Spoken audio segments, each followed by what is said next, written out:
Hey, welcome back to the program 823 here on Coastal Daybreak on the talk station, FM 107 and AM 1240. We were heartbroken, as much of America was. Many people around the world were when they heard about the murder of Chris Kyle. He had been on with us when he promoted his book, American Sniper. We had his co-authors as well, too. Scott McEwen and Jim DeFelice were on with us each twice since then. So we're very honored to have with us here today the author of the unforgettable memoir by Chris's widow. Taya Kyle is with us with her book, American Wife, Love, Faith, War, and Renewal. Taya, thank you for joining us today. Thank you for having me. I appreciate it.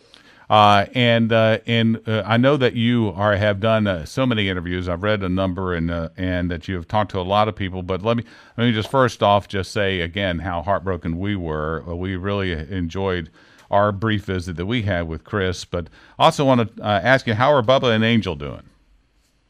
Oh, thank you. Yeah, they're good. They're strong little kids, and they have good faith. And I think their foundation with Chris is really solid. They just know that their dad loved them, and we believe that he lives on and that he still loves them even though they can't see him. So balance that with some counseling and things that we do, because it does still hurt. Then I think we're doing as well as we can, and pretty well, all things considered. One of my favorite parts of your book is in your chapter on fame, as you were headed for Poland, I believe, and promoting the American Sniper book. And you talk about how you and Chris both wrote notes out on index cards to Bubba and Angel, and you have saved those and framed them, I think? Yes. I felt like that was almost divine intervention as well, because we did write those. At my daughter's request, asked us to leave us or some notes, and then we found the sets of notes in the kids' nightstands after Chris passed away. So I'm so grateful that they were saved, and then we framed them after he passed away. That has to be special to be able to take a look at those every now and then. Oh, it's amazing. Yeah. It is, and I think it's something that the kids can hang on to the rest of their lives. What do you want people to take from your book, American Wife? Well, it's an interesting question. I think the real thing was that we didn't have a goal in mind. We just were as raw and vulnerable as possible so that people could take whatever they needed in their life at that moment. And whether it's somebody who's grieving or somebody who's married, man or woman, or somebody who's a veteran, first responder, spouse, it just seems like it's sort of maybe hits a lot of different people's lives. And so I think what I'm finding is that each person is kind of taking something different from it. Yes, and you said raw and vulnerable. I mean, that was my first impression from the very opening, and right on through the descriptions. You share some funny parts. I think it was right before that part in Fame. You're talking about going out to the range and where your shots ended up versus where his ended up. Exactly. And also going off to Poland. I mean, that was where they treated you like superstars there. But also, again, in that vulnerable spot, in one part, Taya, you speak of going to a child's baptism. And I think that's just very significant that in your, as an expression of your faith, that's where the tears began to flow. Yeah, it was really interesting. I was taken off guard because they said the Lord's Prayer, which is something that I don't do at the church that I go to now is a non-denominational, and have been doing those for a long time. But as growing up, I was Episcopalian, and we said that in church. So I think it took me back there a little bit. And then they also sang Amazing Grace. Mm-hmm. And the combination of the two and the baptism of my niece, who, Chris adored his nieces, it was just too much. Just as in baptism, or as we decide to accept Christ in our lives, in those days we are new creatures. You in many significant ways are a new creature now. Right. That's actually a good point. Yes, true. So what do you want your kids to know and to grow up? I mean, obviously they've always had a very strong foundation, but being young, what do you want them to think about their father, and also about their role in spreading the message that you want to do in your foundation as well? Well, I think back, and I've heard it said, and I think it's very true, that you might forget what somebody did, you might forget what somebody said, but you never forget the way they made you feel. And I do go back to that and think, that my children know that their dad loved them, and whatever else they remember or forget, they'll know that he loved them. And we certainly focused more on that in our home than anything else that Chris was known for.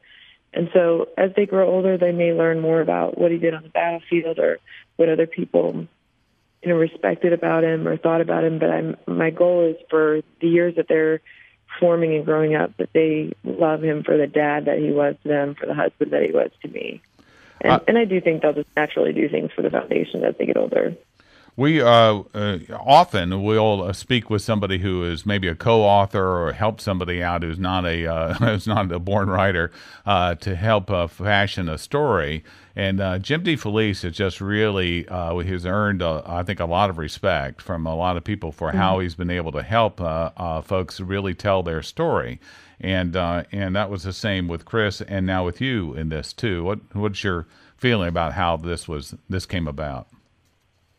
Jim is just truly masterful, and I have so much respect for him because he's not only become a very dear friend to our family, he was a dear friend to Chris, and that's because he has a way of listening, and he feels with you. As we're talking about the story, I mean, we can laugh about things, we can, be heartbroken together, but he listens, and then he really has a very he's very adept at putting things into a fashion that end up being conversational for somebody else. So if it was all my story and I wrote it all, I don't know that I could make it as conversational as Jim makes it for both American Sniper and American Wife.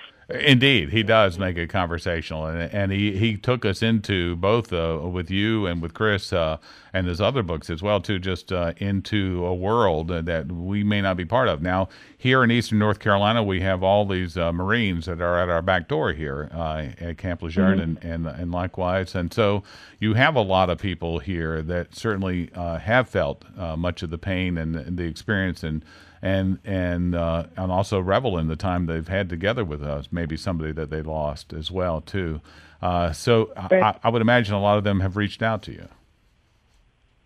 A lot of the other veterans? Yes, veterans and widows and things. Mm-hmm. Yeah, I've had an interesting experience with friends who I was trying to be there for them when they lost their spouse, and now it's those same women who are coming to me, and it's very odd. I do remember one of the widows who Chris and I had reached out to after she lost her husband, and we'd stayed in touch. And she, after Chris was killed, she pulled up an email that I had written along, probably 6 or 7 years prior, and it said, "It's my absolute worst nightmare. I can't imagine what you're going through." And just that recognition of, we don't know what's to come in our own lives. I think that's right. The biggest surprise of all, maybe. Again, Taya Kyle, the book American Wife, Love, War, Faith, and Renewal. Now, what kind of work will you be doing with the Chris Kyle Frog Foundation as it goes on? Well, really, the Chris Kyle Frog Foundation, I think, meets a niche that we didn't see out there, because I know there are so many charities and foundations that I was a little bit hesitant to start another one if it didn't serve a different purpose. But really, our goal is to help strengthen the marriages of veterans, families, and marriages, and the first responder marriages. And I say families because I believe in the Bible it says God first, marriage second, kids third. And what that says to me is when the marriage is whole and you do things in that order, the kids benefit the most. And so I think we can serve those families by helping the marriages stay as strong as possible when life is really set up to kind of rip them apart.